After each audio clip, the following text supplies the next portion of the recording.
Hey guys, my name is Afzal and in today's video I want to show you a couple of shortcuts that have changed my style of editing. It has saved me tons of time and I'm sure once you get to learn them, you are going to change your editing style and it's gonna change forever. Sound interesting? Let's begin.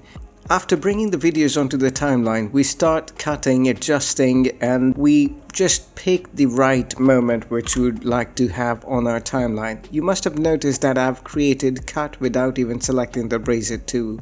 Well, that's done by bringing the playhead where you would like to cut from and press Ctrl K and then move the playhead to the point till where you want to cut the clip to and then press again Ctrl K. That's the first shortcut. Well, sometimes we need the clip to be duplicated, and as you must have noticed, I did not press Ctrl C or Ctrl V.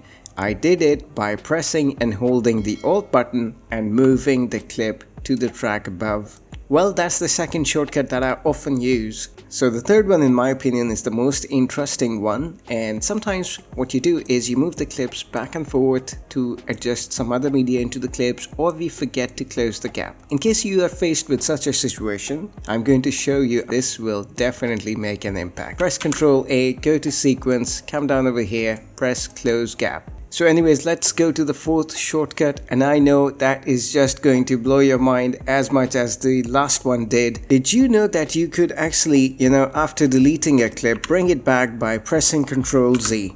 But did you know that you could actually redo it by pressing Ctrl Shift Z? Well, that's something, and well, that's about it for this video. If you enjoyed this video, hit that like button, and as always, thank you for watching. Consider subscribing to the channel and I'll see you in the next one. Take care, bye bye.